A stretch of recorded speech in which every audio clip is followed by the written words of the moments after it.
Hello, everyone. Thank you for joining us on our next Future of Care chat series. Today, we're talking about the connected care ecosystem.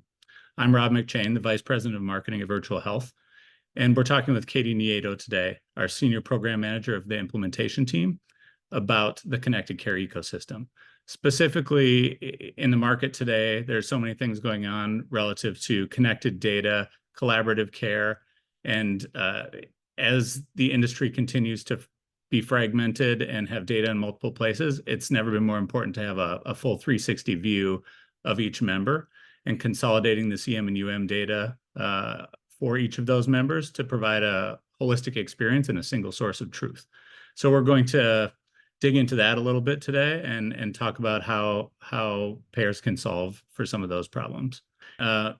So a lot of people are looking to improve collaborative care. It's been a topic not just this year, but for a long time, and feels like it's continuing to be top of mind in terms of trends as payers think about their technology stack. Why do you think it is that it's becoming increasingly critical and that it's such a topic of conversation right now? So a couple answers there. We talk about having a good member experience and having member-centric care. And you're so much more than just a primary care visit. But we'll get into the fact that even primary care visits are on the decline. But there's so much more to a person's health. As we know, things like social determinants of health, education level, zip code. I mean, there's so much that goes into the health of a person that you really need that holistic view. You need any facet of care being presented to a member, a person to be accounted for and have a way for that to be shared across industry, across specialties. You need a way to be able to make sure that you're evaluating the whole history of the person and not just hoping up for the best or rounding up.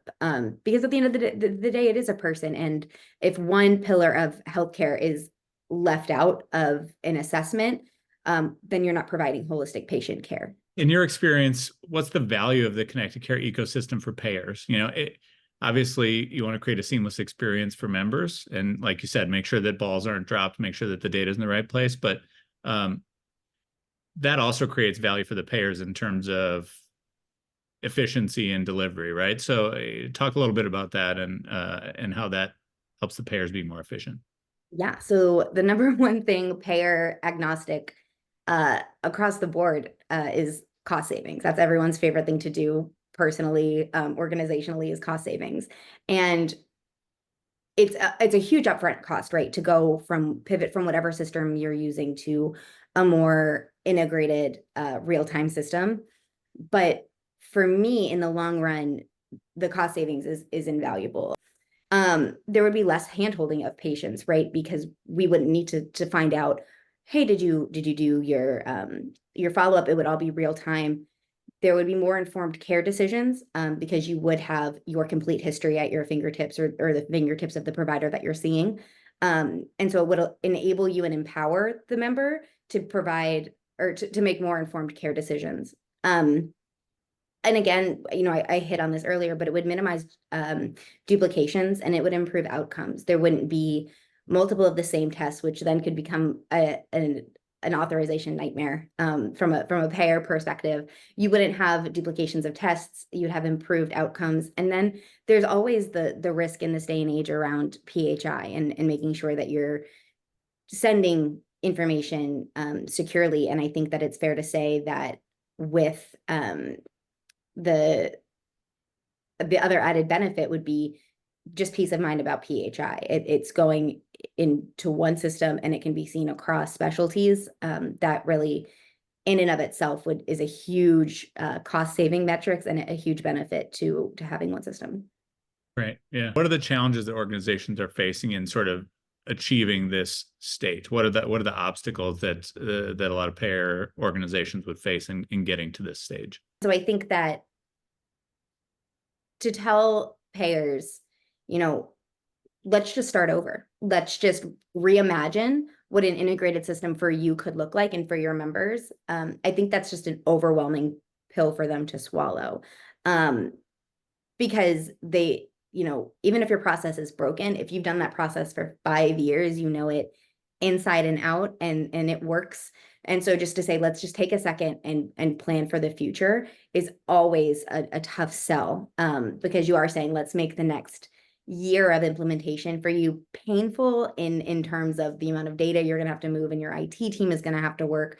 But if you, that upfront investment will save dividends in the back end. But I really do think that people routinely get caught up in whatever they know, and they're scared of change, and you don't know what you don't know. And so I think that is a huge barrier to wanting to make these changes. It certainly makes sense to me, and I think it's something we hear from payer clients all the time, right? Is that discomfort with changing processes, and it's easy to gravitate to fitting a new technology solution to your historical processes, although sometimes to really benefit from all that technology and create the most seamless experience, you have to iterate and innovate on some of those workflows, right? So that's certainly something we hear all the time.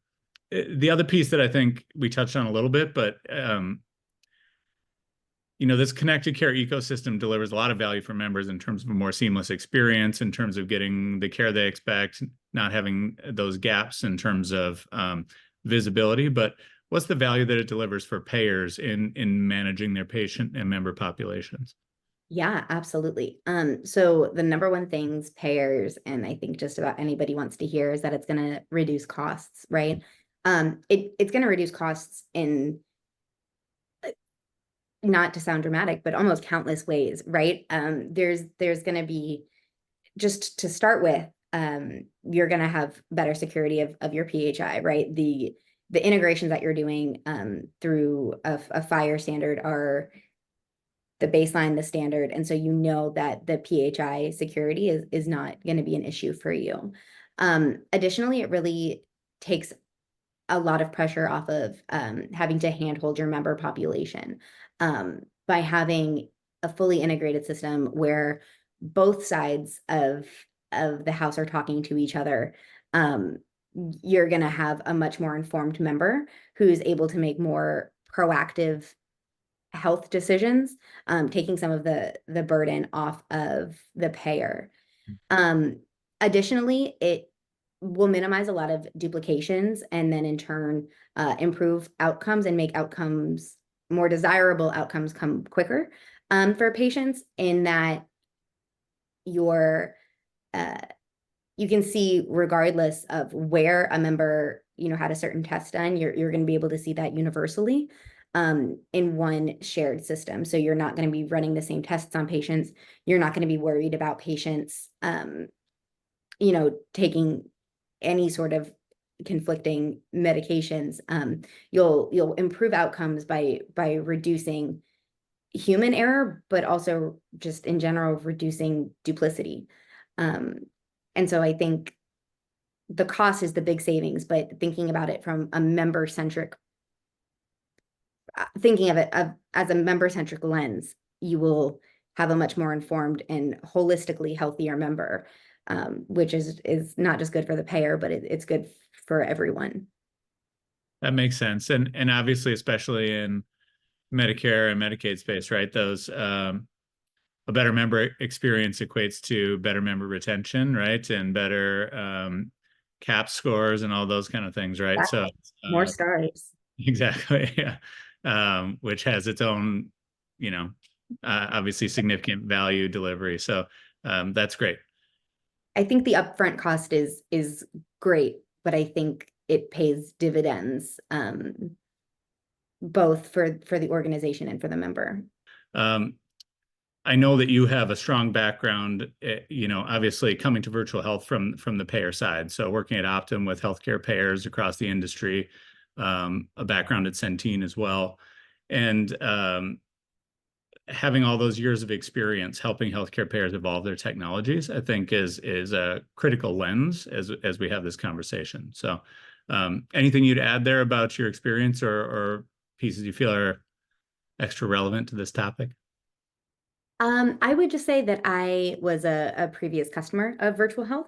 And so my experience in CM and UM is basically a Helios experience where it doesn't make much sense to me to have a system outside of Helios, because both sides need to talk to each other and play along. And that's ultimately what Helios provides, and why companies I've worked for in the past decided on Helios. And it just makes sense to me. So I'm very excited to advocate for Helios and Helios Hub, and just join the conversation today. So thanks. Thank you very much for talking with us about this. Collaborative care and care coordination is obviously near and dear to everyone at Virtual Health's heart, because it's something we do every day, and it's a critical piece of delivering on value-based care for all the folks out there that need it. So thank you for bringing some expertise to our audience today, and sharing your thoughts. And we'll have to do a revisit on this topic in the future as things continue to evolve. I would love it. Yeah, absolutely. Thank you.